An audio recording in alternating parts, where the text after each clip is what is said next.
Okay. Yeah. I think we're gonna start off with doing like the speaking stuff, right? But I think like Sabine, something that I also wanted to like cover is just like argument generation, like response generation, because I think it's like the easiest thing to get better at, right? Like you just Yeah. write better blocks and then you'll be a better like rebuttal speaker. And Yeah, I pretty think much. that's like really like it's just really important to be able to write good responses.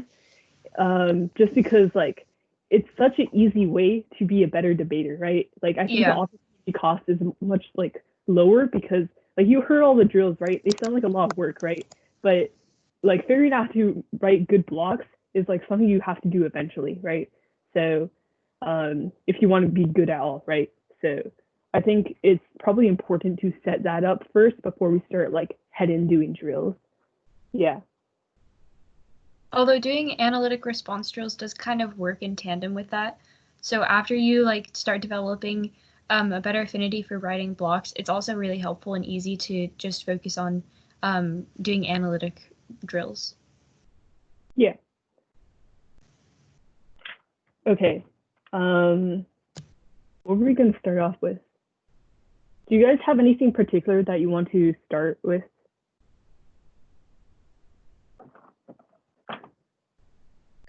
We're just here to do drills, right? Are we I going to mean, do that? yeah, I guess. If you want us to do something other than drills, we can also do that. Oh no, drills sound great. Can we? I'd personally like to do impact drills, but I think that might take too long. I think we can do impact drills next week because I think rebuttal, second sphere is like broken into rebuttal and final focus, right? And I think if your rebuttal is really good, you like don't really need to like. I think impact Wayne is like the icing on top, right? Because you can't really compare impacts if you don't win your own impact. But if you are good at rebuttal, then you have a higher chance of winning your impact to begin with. Yeah. So I think a good rebuttal is the setup to like basically every round, right? So I think building that is really important. I think, But yeah, maybe we have time for everyone to do like at least one drill. So we should probably just pick one. Was there anything that stood out to everyone?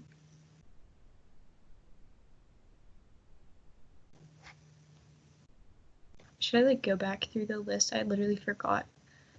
Like as Karina was saying, We can I'd do forgotten the drills one themselves. where like you have this random argument that you haven't researched, and then you make a like impromptu rebuttal without evidence.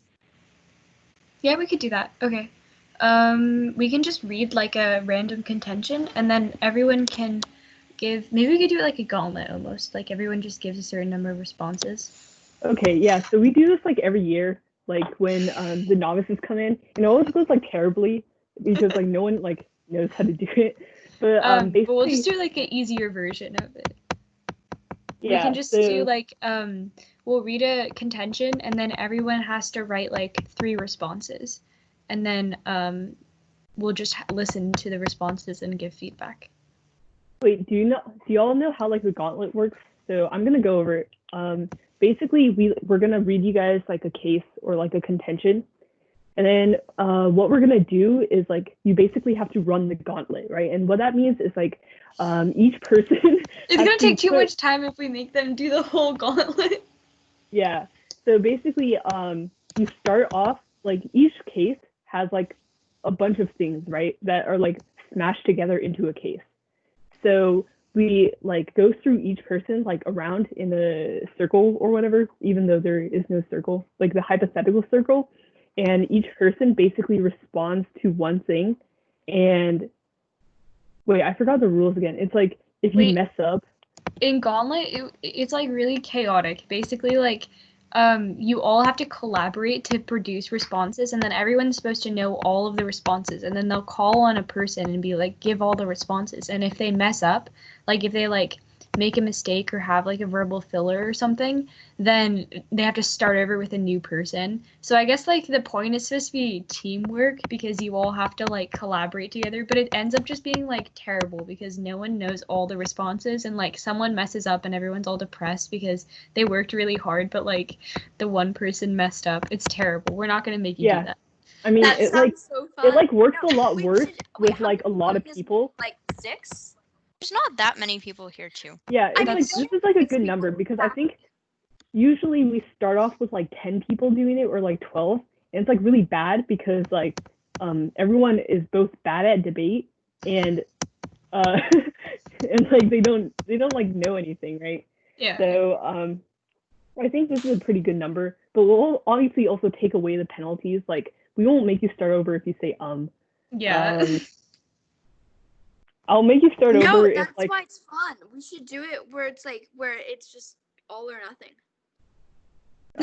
you wanna? Yeah. I don't mean, think I it'll have be the a- time for all or I don't have nothing. a preference, but that Yeah. Someone yeah. could- Yeah, wait, we should probably end like before 4:45.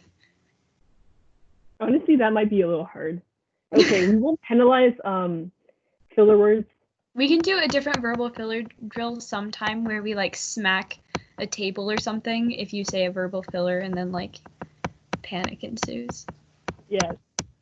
We won't penalize filler words. We won't penalize shitty responses if you make more than one response. Okay, Hannah, should I just That's pick pretty random hard. ones?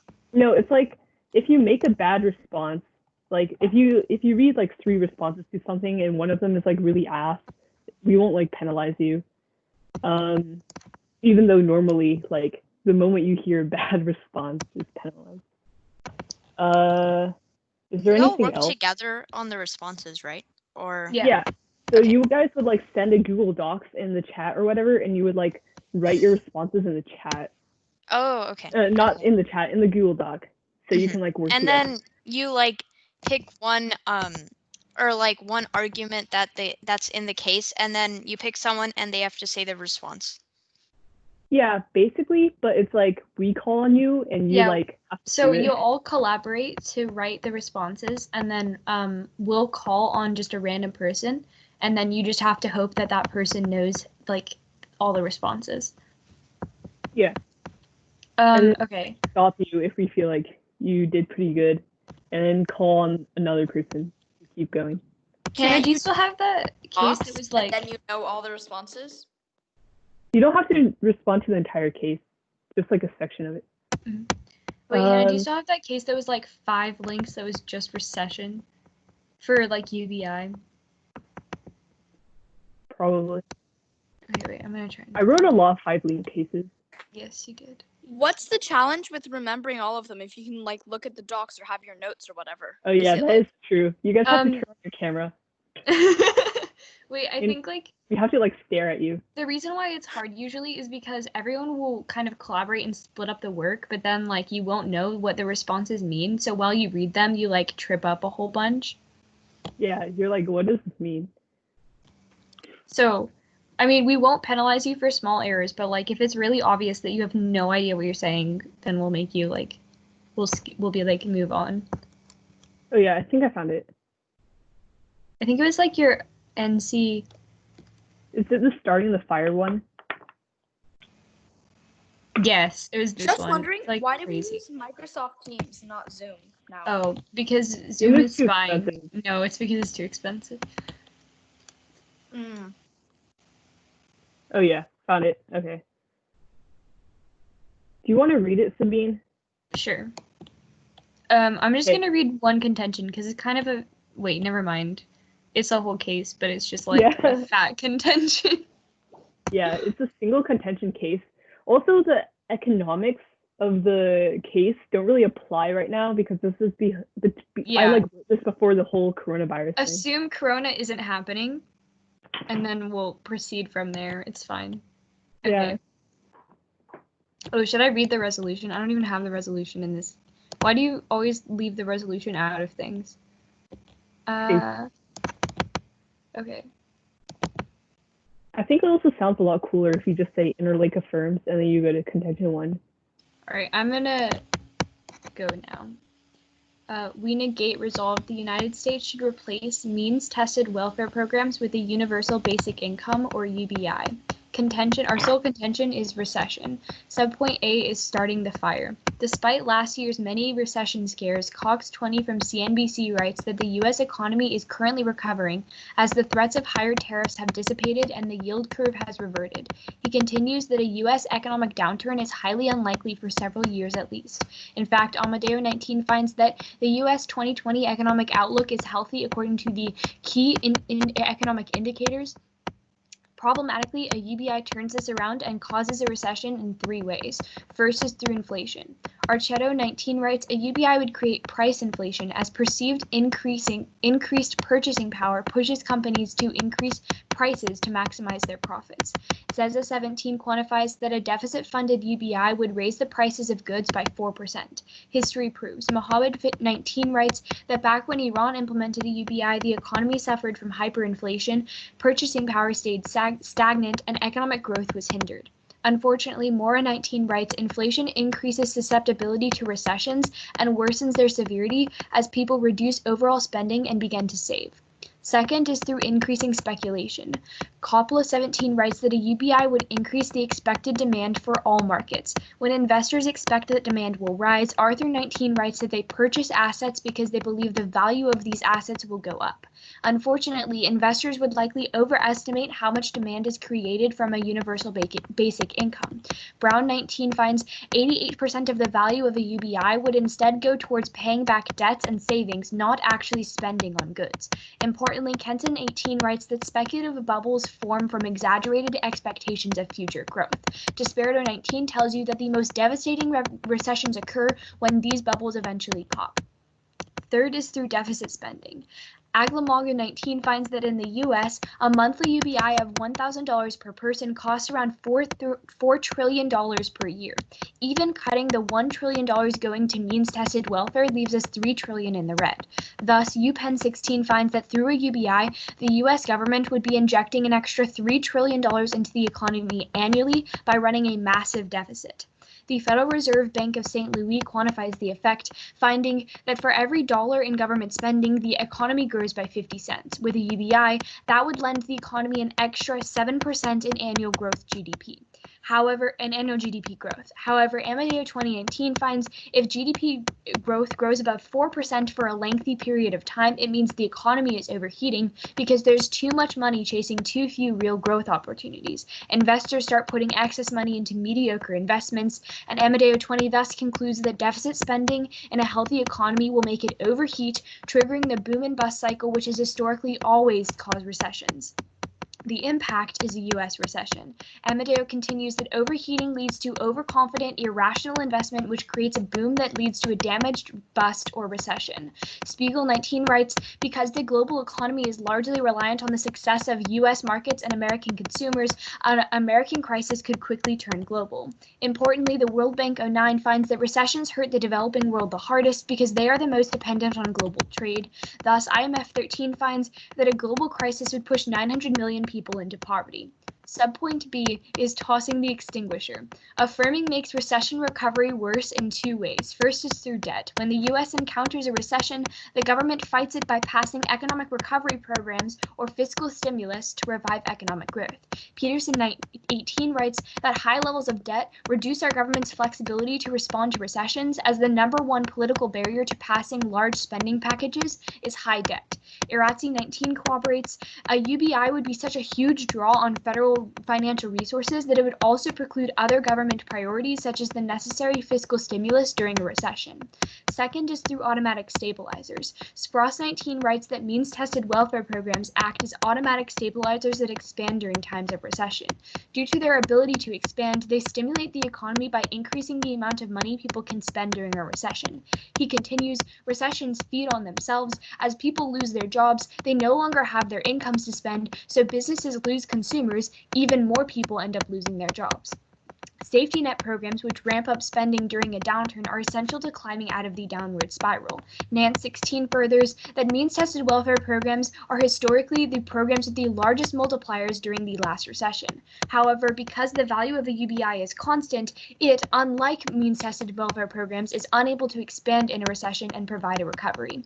The impact of worse recession recovery is on poverty. Blinder 15 quantifies that the effective fiscal recession fiscal recession response, finding that without them, the 2008 recession would have lasted another 3 years, and the economic decline would have more than tripled in severity. Oxfam International 09 finds that globally, 100 people were pushed into poverty every minute in a recession. All in all, a recession without effective fiscal stimulus would push another additional 150 million people into poverty globally. Thus, we negate. That is a fat case, Hannah. I don't know how you could have ever read that in round. Okay, so I wrote my flow in the chat. So in case you guys like missed anything, it's gonna be in the chat. Yeah, and you guys do your thing. We'll give you 20 minutes. Maybe like 18 minutes. Yeah, maybe like 18. Let me time. Okay, you guys do your thing. Good luck.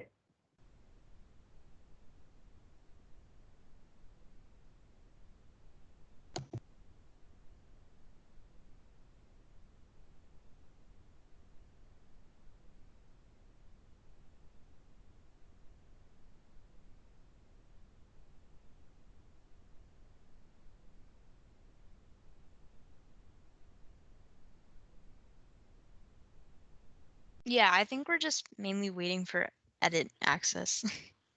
All right. Yeah, I'll stop the timer for y'all.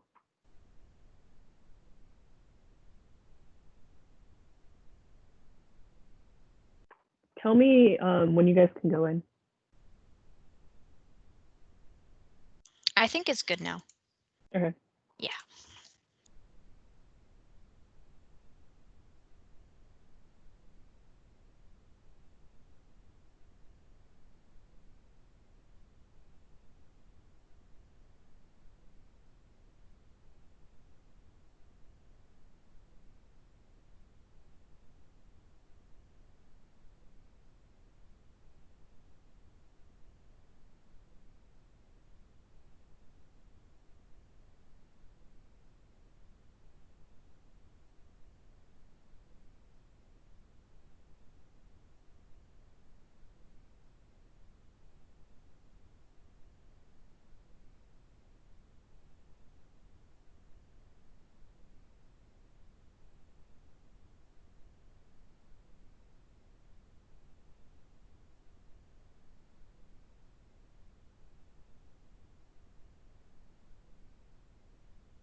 Can we give card responses or no? Yeah. Yeah. I don't think you can respond to this case without being cards. I think like, yeah. It's like a nonsense case. It's kind of like a buff econ case that actually doesn't make any logical sense, but like makes economic sense. Like Yeah, it's in fine if you use cards. in theory, it sounds good, but I'm pretty sure this is like a stupid case. But I like it.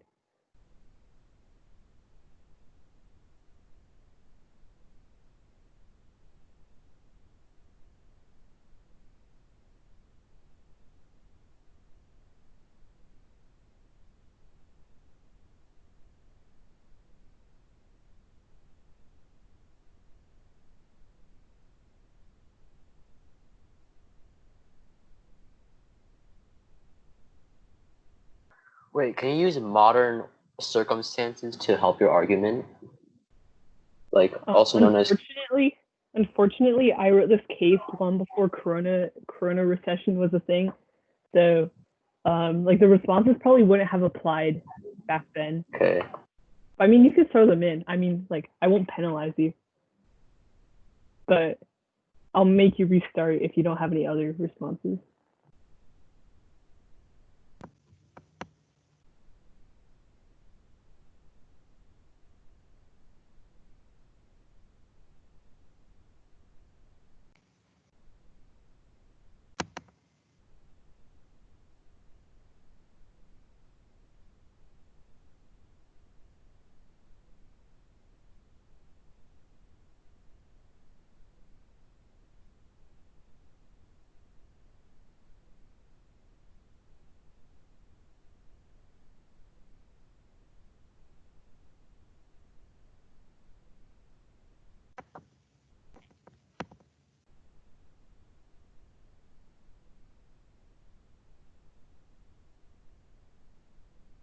Wait, Sabine, you should put together a response to this case. But like, I'll just use blocks. Then it's not fun. Okay, fine. I'll just make like a really big rebuttal doc. Hold on.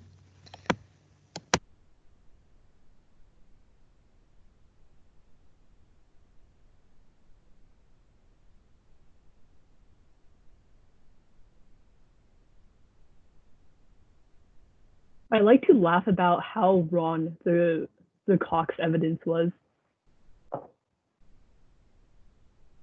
The 2020 outlook for the economy, so good.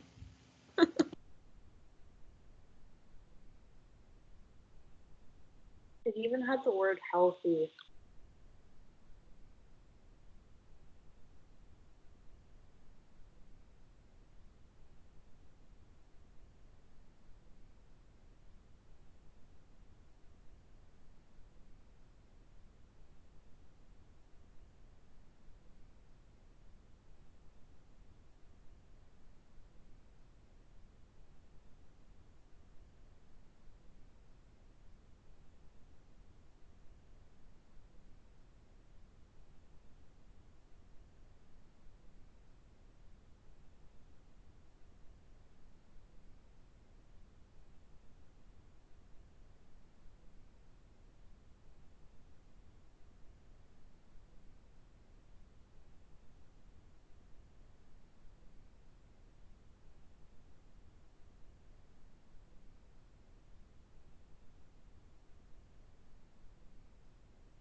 5 minutes on the clock.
Last minute.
That's time.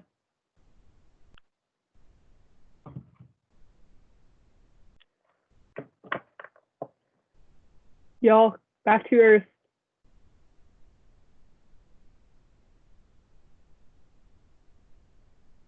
I swear to God. Guys, please come back.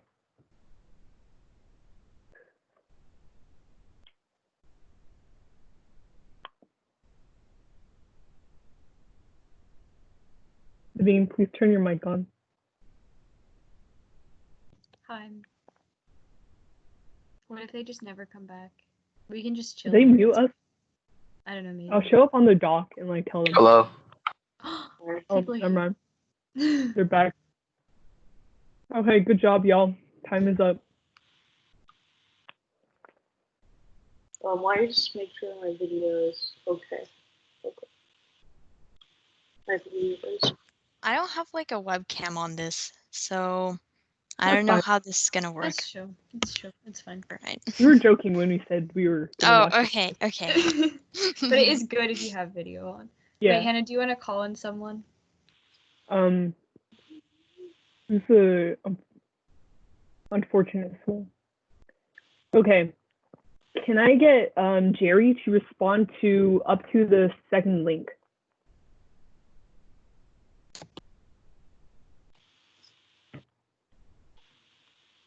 So basically, from the start of contention 1 all the way to the end of the second link. Is Jerry still alive? No, yeah, we're not very organized. I'm still trying to find what we wrote for this.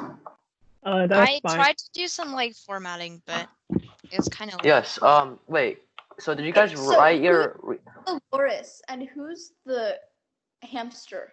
I don't know who it is, but Nobody knows. Nobody knows who it is. But like all of the all the responses should be organized under the giant text stuff. Wow, that made a lot of sense, Suba. You know the like 40-point text that says inflation. Yeah. So all the inflation responses should be under that.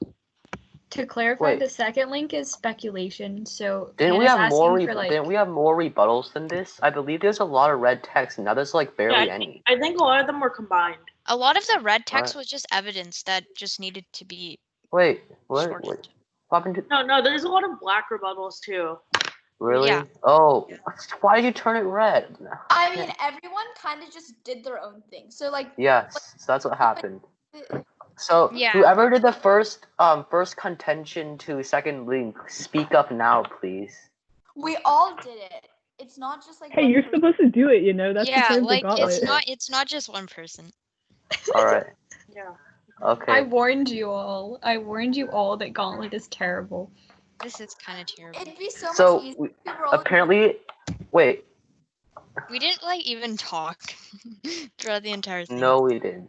Okay. Wait, where I- is the I, where is the I where's organized the flow? inflation responses if anyone. But where's the flow? Hey, why'd you turn the inflation stuff red? No. Thanks for turning all the rebuttals red. I'll turn the COVID thing red as well. No, don't turn that one red. No, I you don't should even read that. know You what should this read is that. talking about. What? You should Oh. read the thing. That's like. I'm still you trying to. could. Wait, Why so are we saying recession is good? it is so organized. Wait, yeah, you could turn my entire case, but Yeah, just read recession good. You don't even have to read Yeah. anything else. Just read Fine. recession good. Yeah, can we just read that? Yeah, Hannah, why don't No. you just write out this whole? I'm curious. Don't do it. Don't do it. Okay. that's not the This point is of supposed to. Gauntlet, You're guys. supposed to practice a good rebuttal, right? I didn't see this thing clearly until now. Yeah. Okay, wait. All right, So this is a very interesting block file. essentially, just Give it read a block. responses to like inflation and speculation, and then we'll see how things. Okay, go. Well, guys, if you basically- get through this entire thing, Sabine's gonna read her responses. Yeah. Yeah, You know- that's your Fun. prize. We should do this practice with the Venezuela topic. Yes, that's please, a smart please. idea. No. please, No, please. no, No. no. The Venezuela Why? topic was so great. No, it was We'll do kinda it next gross. week. We'll do it next There week. was like all aspects. You had the economy, and then you had like corruption because everyone. Yes, loves- corruption and It was like corruption and proliferation, Kathy. We'll do it next week. Jerry, give me your rebuttal. All right. Right. I'm still trying to. I'm still trying to find the flow wherever that went. it's Oh, in you the, got a bomb. Just What? copy and paste it from the chat. It's in the chat. It Hannah is? like typed it for Is that you. a Oh, You're right. welcome. Hannah? It's a coconut. Okay. I want a coconut. It is a All right. Right. Let's go to inflation and let's go to speculation. So that means the Oh, recession good. the inflation So we're response gonna. should So be- apparently, I'm gonna take it as inflation and recession good. Okay. So Pause. Are we supposed to not be looking at the doc right now? You can look at it. Uh, There's like no rules about it. okay. So I'm gonna start reading. Okay, is that fine?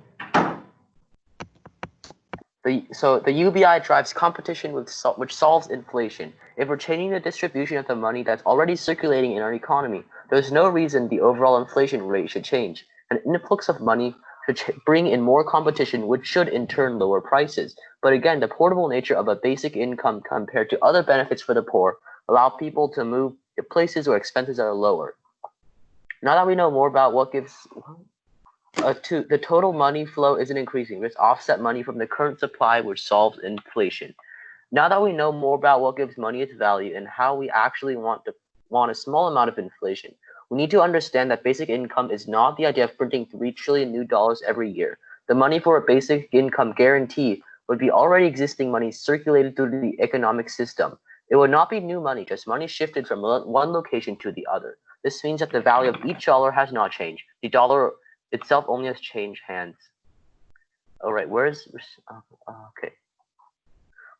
Recession turn. If you buy the recession point, note that evidence provided links into international recession, which is not only unlikely and not Okay, backed up. pause. T. That's at the bottom of the first subpoint. So Is that it? no, you guys should you should probably talk about the other two links before you get there. Let's find someone else. Sure. Okay, Kathy, respond to speculation deficit spending. Recession good. Speculation deficit spending. Is The that second, third stocks? link. No, I think it's recession good. I think that's the one we use. Wait, for the third link, it's just Wait, like no. overset. The second link, Kathy, I think you wrote that one. You know the one about. Wait, I'll like go and highlight The it. one with the I stock. copy and pasted like the whole chunk about how recessions are actually great. You know the part Kind that of says iconic. losing money? What is this argument for? Please add. Yeah, it's that part because I didn't know what argument you guys were like responding. No, see, this is the thing I told you in social studies. Basically, like the job thing, you know, Social studies. in like January. What? Oh, when you were arguing with Luke? Yeah, Oh, okay. I got you. yeah. So I have to read these arguments here. Yeah. Okay. So when they talk about people losing jobs and the economy going downhill, that's a turn. Okay, that doesn't specifically respond to the speculation link though. What response do you guys write to speculation? Okay, wait. The subpoint title is called "Tossing the Extinguisher." Wait, no. So Hannah's talking Wait, that's the about. second subpoint. Oh, wait. We do have a response to the speculation. Wait. The Hannah's response talking we have about, to like- Yeah, speculation guys, like the is flow. If you look at the flow, right? yeah. Wait. Tossing the extinguisher is all the way down here. Apparently, but we non we're up unique here. that. I think the response to the speculation one was like, wait. I highlighted it, Kathy. If you want to read it, I think Well, it's the I stock. can't. Like 70 million things are highlighted. Guys, stop highlighting things. It's the thing under the thing that says stocks. I think that's the speculation one. I didn't write that. I wrote all the inflation stuff. But This impact is non-unique. As stated by Gunter Straub, the author of a paper published in Science Direct 13, shareholders concerned the future of their stocks lead to overinvestment. However, UBI does not significantly impact the future said stocks, as said by Business Daily 20, showing that this overinvestment would happen anyways. And for, I don't know, I just read what it was on there. Wait, Suba, where is the response? no, you know the thing. I don't think we really even had a real response to this. Yeah. But I don't think this you can is- make an I analytic don't know what response the to it. It's speculation terrible. point Yeah. is. It's literally like the worst argument to hit, but like. Yeah. Sorry, guys. Speculation, as in like I'll people invest. allow that response. Yes. Yeah. Okay. No, we had deficit something spending. on this. Okay. I if don't you know. have- Wait, what? Yeah. Let's Alright. just move on. yeah, this is like a shitty argument. I don't think we even have that many responses. I think we've No, read we most do. of them. We have so much random text. No, okay, like literally the ones we haven't read are the coronavirus one, which is kind of okay, well, that one and the recession good. We've read everything else. Okay. Yeah, recession is Bitch good. knew. Please use Respond to deficit coronavirus. spending. Which one? The deficit spending link about how 3 trillion into the economy triggers overheating into recession. Okay. Give me 1 second.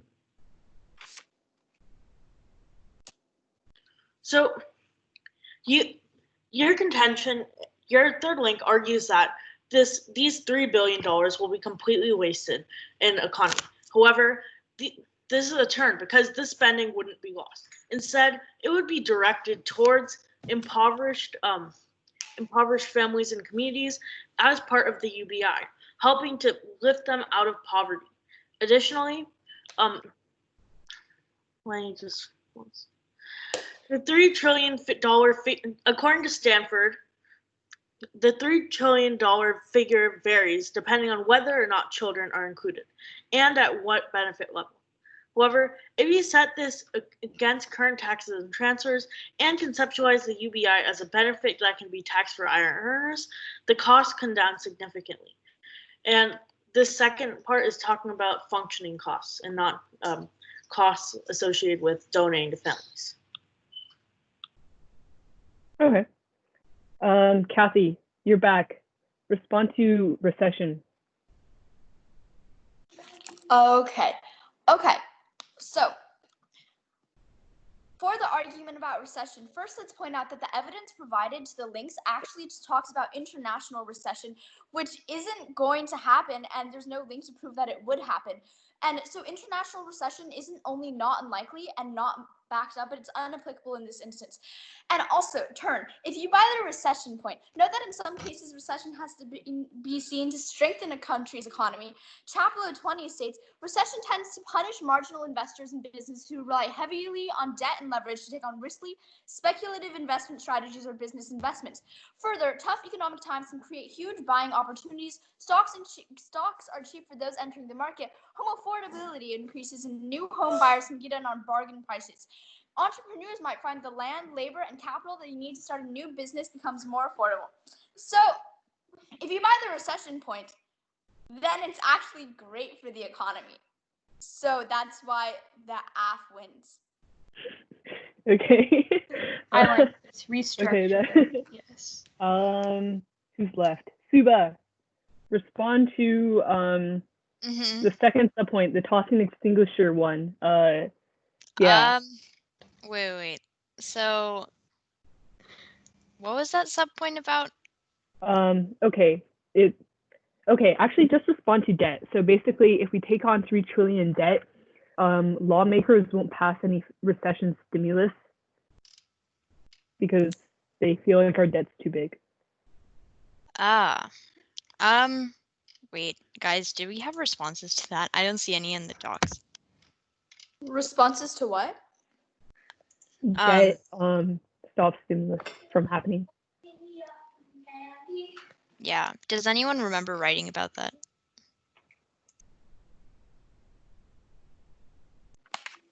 The point about what again? It's subpoint B, the first link, which is debt. Like with political or debt will stop political feasibility to pass fiscal stimulus and like get us out of recession.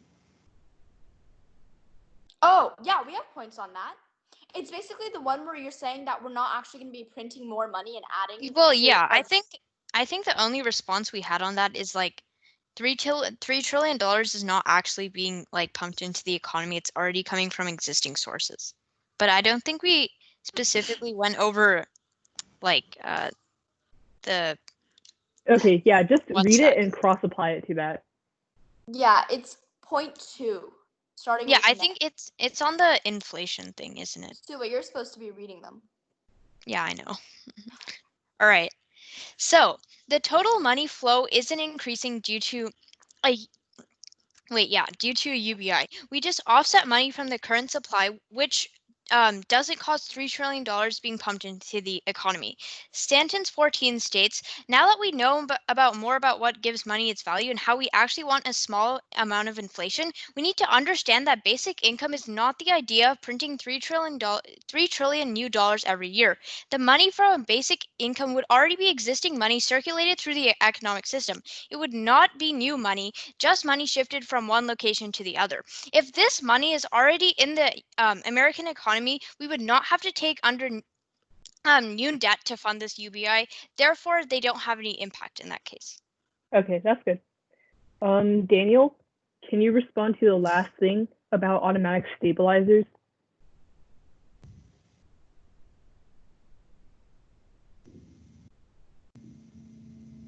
Are you here?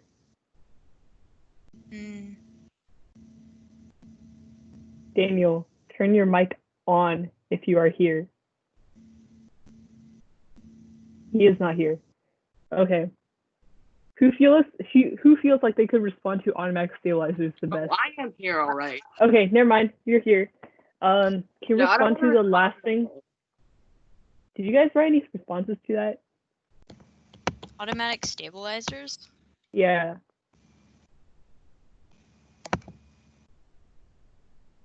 No? I don't think so. Okay, I don't know what that's that fine. is. So Come up with Yeah. Yeah, I feel bad for you guys, so I'll let it go. We should have done the Venezuela topic. No, Kathy this and is I have fun. a great blog.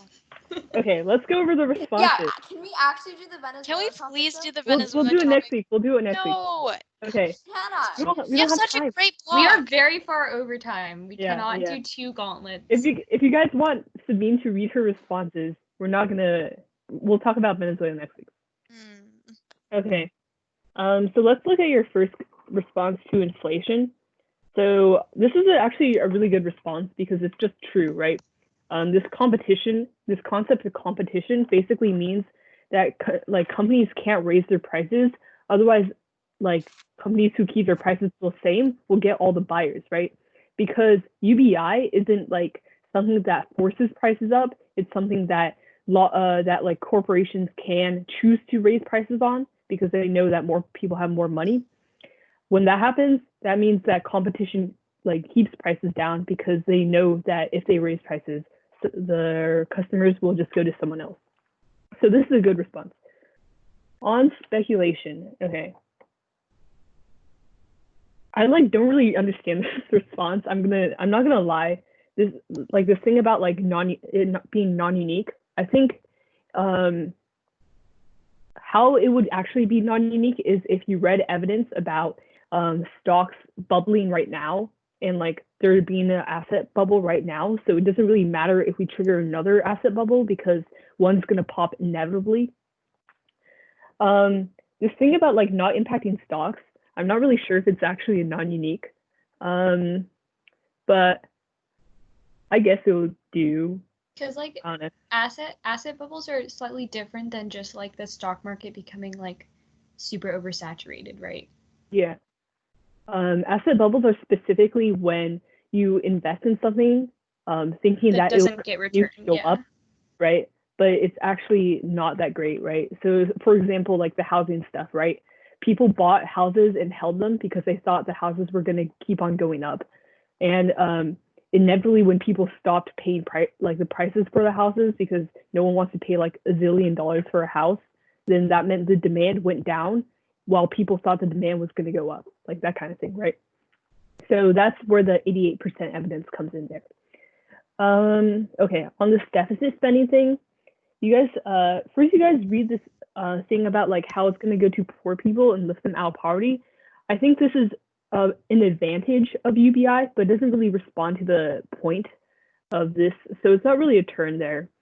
You guys read this thing about how figure varies and the cost is much lower, but I think you need to implicate this into what the actual cost actually is, right? For example, if you said 3 trillion leads to a 7% growth in GDP, but the actual price is 1 trillion, which means there's only a 2% growth in GDP, which doesn't overheat the economy, that would be an actual D-link, right?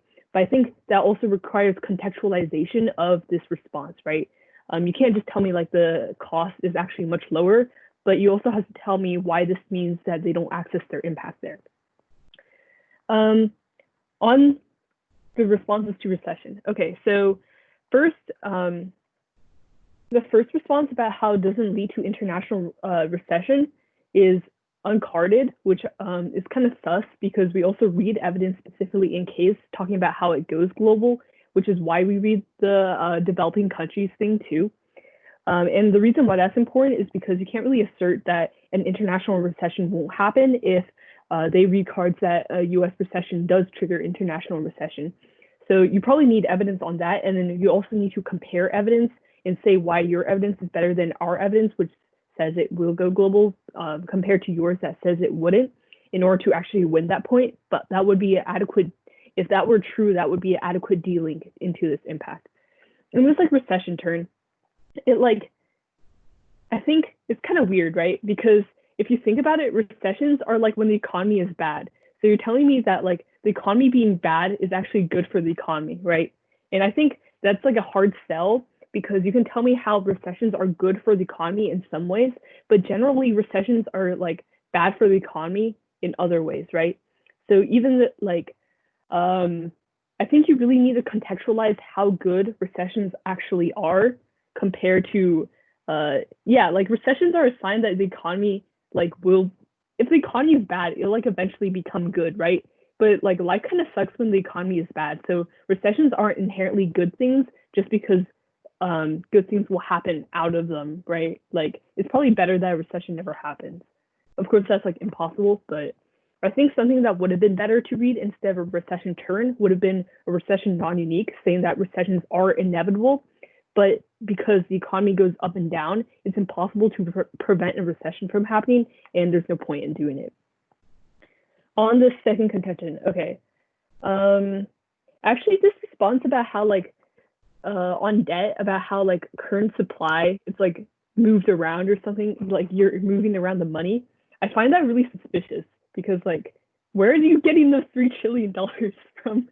Like the budget, the US budget right now is like the same amount as a UBI, right? So are we reallocating all the money that we spend on like the military and like everything else into a UBI or like what's happening here?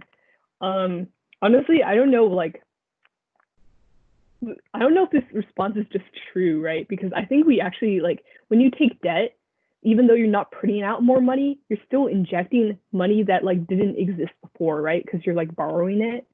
So the money would have stayed in like the World Bank or whatever, but instead it's like circulating around in the form of UBI cash. So I'm not sure if this response is actually true, but I guess it could work if it were true. But yeah. Sabine, do you want to? What? Oh, do you want to read? Yeah. Okay. Yeah. So Sabine's gonna read the responses that she has. I would have read like during a tournament. She would have read during maybe like a NatCert tournament, and we can like sort of go over what makes something like a good rebuttal and like a good response to something. Okay, I'm gonna go a little bit out of order on the flow. Also, Hannah, you like basically wrote most of these. Just props to Hannah for being like smart. Just like it always is for our tournaments. Okay. So on the first contention, wait. When did Karina come here? Wait, what? I literally texted you. We've been talking since 10 minutes ago. I'm in the room. Oh, okay. Oops. Okay, well, I'm just going to start now.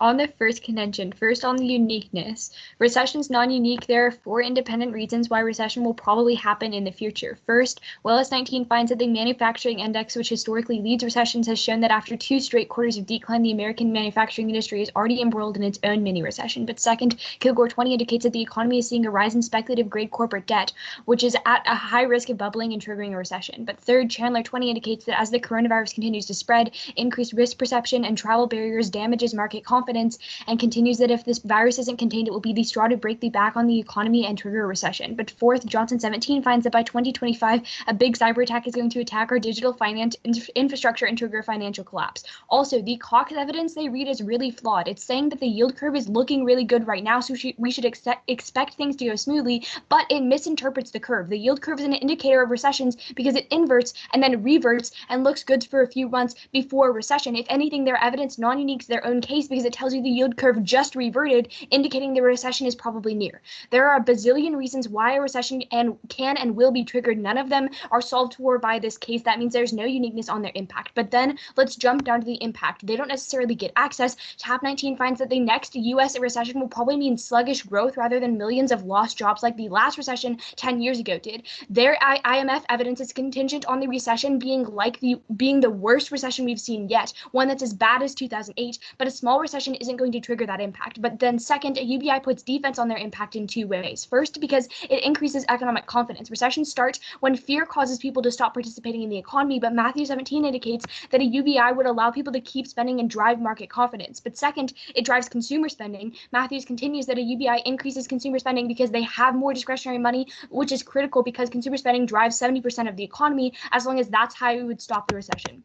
But then on the specific links, first on the price inflation link, the Iran card, which is like their only empirical evidence of this happening, is super fake because hyperinflation was caused by these sanctions, not necessarily just by like the fact that they had a basic income. But then second, you can mitigate. There's really no implication because it's extremely difficult to get inflation up. Even after the Fed injected $4 trillion into the economy, they failed to raise inflation. There's no indication that price inflation would cancel out all of the money that's received from a UBI. But then second, you can delay because Yates 19 explains that competition enables price stickiness. If companies raise their prices because of a UBI, people will just buy from the companies that don't, which punishes increasing their price and rewards keeping it the same. As long as one company keeps the same prices, the demand will go to them. So overall, like, you're not going to see price increases. But then on the speculation link, first, the internal link evidence is really suspicious. The 88% card says that it's likely that people will spend in this pattern, but not compulsory for money to go towards debt. You're probably long-term going to see more consumer spending. But then second, in order to finance the debt, the government will raise trillions from bonds, which would prevent speculation. According to Burnside 20, the amount of speculative investments in America is reaching a breaking point, and overall Sternberger 18 explains that when there's more market participation, markets move faster and become more volatile, consequently concluding that investment into bonds has increased. Overall, Amadeo finds that when bond supply increases, investors tend to go to bonds as opposed to risky, more speculative investments because of high interest rates, meaning that higher debt decreases speculation. But then on overheating, first, it's historically untrue. The U.S. has had over a 4% growth rate before without triggering a recession. Even last year, NPR writes that we had 4.1% growth in the second quarter. But then second, because not all growth is created equal, Brown 19 finds that since the growth the UBI provides is permanent and sustainable by creating jobs and increasing income, it doesn't necessarily overheat the economy because the growth isn't speculative and can't bust. But then on the second contention, first on this link about debt, the only warrant for why debt is going to happen is because it's politically unfeasible, but so is everything. Look at Trump like doing all this random stuff that no one would vote for. First, you can deal because Ordinance 19 tells you political fear of debt doesn't get in the way of recession stimulus. Lawmakers will prioritize getting out of recession more than being scared of the federal debt. A bad economy would hurt their voters more than a debt would. But then on the automatic stabilizers link, first, Dan 19 tells you that the Senate passed the Bipartisan Congressional Budget Reform Act, which would trigger automatic welfare cuts during a recession.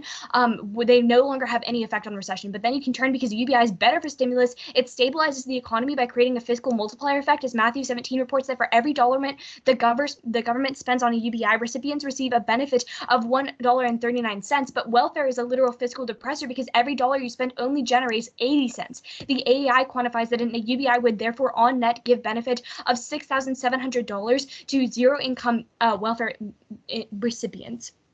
Overall, you can non-unique because John Hopkins explains there's other programs that aren't means tested that can expand during recession to boost stimulus, so you're not going to see any impact marginalized off of that case. Okay, so yeah, that was a beefy rebuttal. That was also like the best case scenario that we probably would have given because these are like my responses as well. Yeah. So I would have given the same rebuttal pretty much. Yeah, let's go through the responses. So the first strategic thing that she does is she reads a non-unique on recession, because recessions like the specific recession impact at the bottom of the case is like a one-time thing, right? Like any sort of recession will lead to this impact. The reason that's really important is because that means if you can prove that the impact will happen even without like affirming or not, that means that it doesn't really matter if you vote for them because their impact's going to trigger anyways, right? That's like the point of a non-unique. So she reads a bunch of reasons why a recession would happen in the US, because this is like the case is specifically about US recession. And as it turns out, one of them was true. Yeah, so Corona was pretty bad. Yeah, and it still is pretty bad. I'm still waiting on the cyber attack, but hopefully Yeah. that'll probably be 2025. true too. Yeah, Yeah. we got until then. Yeah, and then she reads that Cox is shit, right? Cox really is like really Yeah, bad. it's so bad. It's like yield curve. How the yield curve works is like it inverts, and then everyone like panics because they're like, oh no, like inflation is like too low and unemployment is too high, or the opposite, right? And then everyone's like, this is terrible. And then it reverts, it goes back to normal, and like things look balanced, and then everyone's like, oh, it's okay, it's fine. But historically, the yield curve has always predicted recessions by inverting, then reverting, then 3 months later recession occurs. So it's like really bad evidence because it just tells you that the yield curve inverted and then reverted, and they're like, okay, so everything's fine, but that's literally an indicator of recession. So yeah, oops. So Cox non-unique's impact there. So that's a fifth reason why recession is non-unique. But also Cox is like really bad because I like had to search the whole internet for this piece of evidence amongst like other pieces of evidence that were saying like recession is gonna happen like in 2 months, which it actually did. So Cox is like hilariously out of place, like just in general, right? Okay, so next she goes to the impact. Honestly, since she like reads a bunch of non-unique stuff, which the team probably isn't going to beat because Cox is really shit, she doesn't need to spend that much time talking about those specific links because like the impact is non-unique anyways, right? So I guess it's good that she talks about the impact before she talks about the links, because that ensures that she has more time to talk about the impact, which is the thing that they're talking about. But also, since she non-uniques the impact, there's not really a point in reading the U.S. recession into sluggish growth because like it's going to be sluggish growth anyways. But it's extra defense on the impact, so it's still useful. And then she reads the turn, right, about how UBI would actually make a recession better. And the reason why that's really important is because if they lose their links there, and she reads that a recession is going to be non-unique, the reason that's really important is that means she can co-opt their impact, because she reads that the recession is non-unique, but the only side that solves for the recession is by affirming and passing a universal basic income. And that basically means that she like completely turns the impact, or at least like she can match it, like because she like they give you reasons why UBI is bad for the economy, and she gives you reasons why UBI would solve for a recession. But if she beats all of the links in this contention, that means she wins their impact, which is 900 million people, I think, and would probably win her the round, right? So that's really strategic there. And then she talks about the links. So first on this inflation thing, yeah, the big boy like response is obviously competition, because it's like just true, right? Also saying Iran is fake is a good idea, just because they can it stops them from pointing to Iran and saying, oh look, like even if competition were true, it still happened, right? Because obviously like Iran has businesses and it suffers from hyperinflation. But generally countries that suffer from hyperinflation also have like not good business practices and have like a lot of shortages, right? So there's a difference there. Also, she next on speculation, it's not really like well implicated, I think. Like it's not really said well because we didn't block it out that well. It's a terrible response. But basically the whole point of this argument is saying more debt actually solves for speculation, because people buy government bonds instead of speculating with their money, because everyone has like limited money, right? So they take all this money and instead of like buying assets with it, which are risky, they buy government bonds because those are stable. I think it's And like people a always prefer general. to buy bonds. Yeah, it's like a general turn to debt is that when debt goes up, people buy more from the government because it's less risky than like the government can take on more debt than private institutions can. And also interest rates typically go up in times of high debt, which means that you get more return on your bond investments than you would from like any private vendor that can't necessarily like increase their interest rates. Yeah, so it's like a turn there. Who knows if it's a good turn because we never read this in round, but it's a turn. And on overheating. So overheating is a really bad. It's like if you call for the evidence, it's like awful, right? Because like pretty much every single piece of evidence that you can find indicates that government spending is actually a depressor of growth, right? Because they're like spending the money, but they're like spending it like uselessly, right? Like they're spending it on like stuff that wouldn't generate as much growth as just like not doing it, right? Like because the government is like inefficient, right? Because as compared to private companies. So basically the whole concept behind this like is just like you should turn this argument because all the evidence I found for it is like not that good.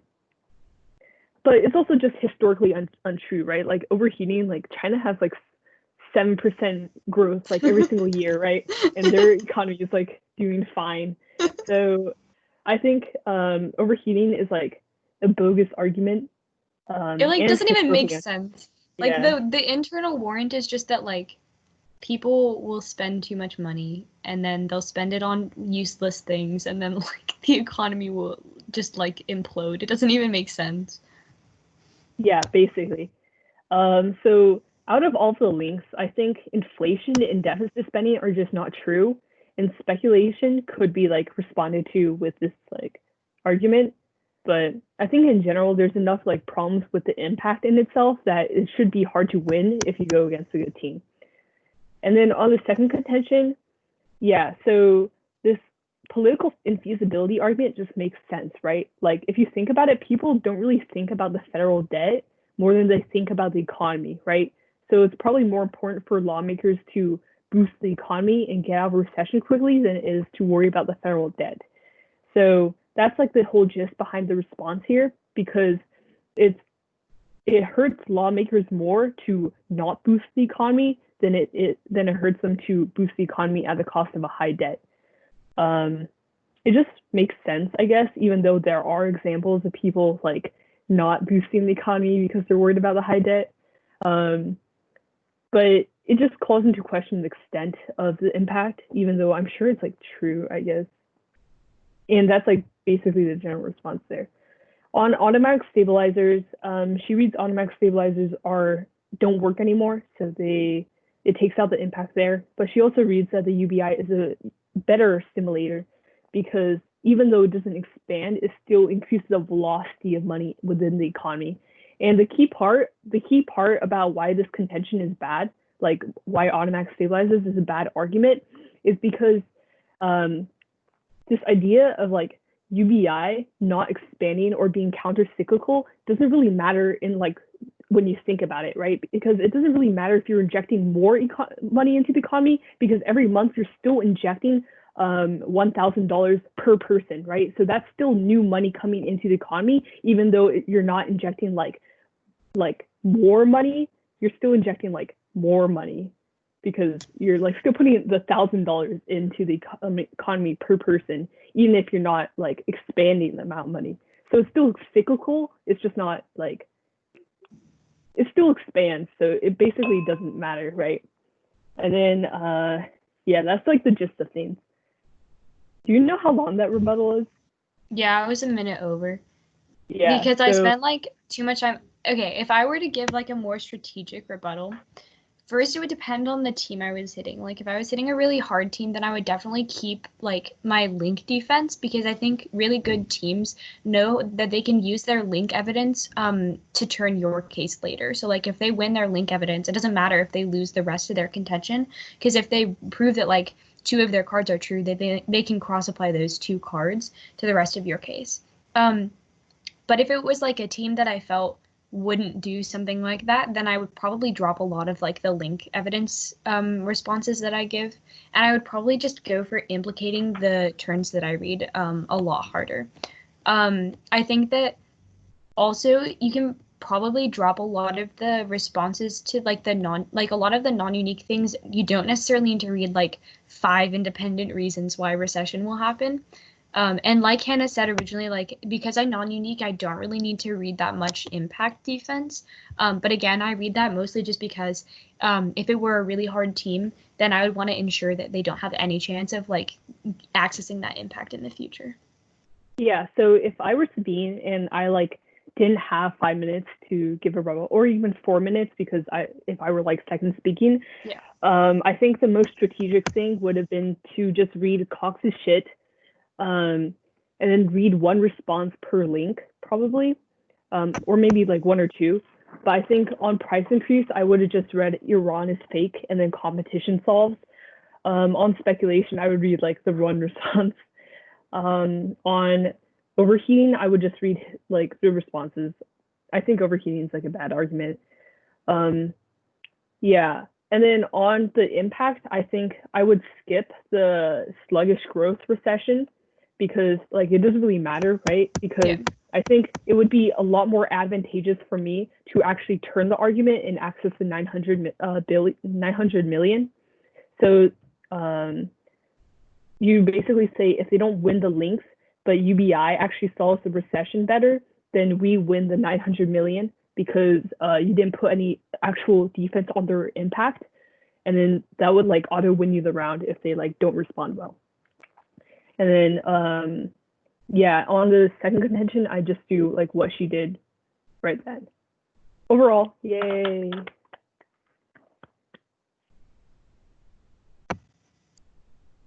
Do you guys have any questions? The last 2 remaining people. We are way over time. Yeah. By an hour. I'm supposed to be picking up a shirt from Jeffrey's house.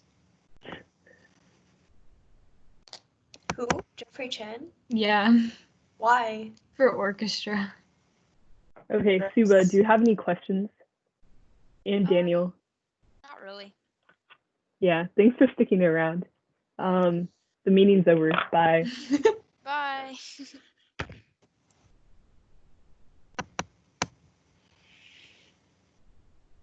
Wait, Karina, can I just talk to you? Because I'm sick Yeah, of typing. can you pause the recording then? Yeah.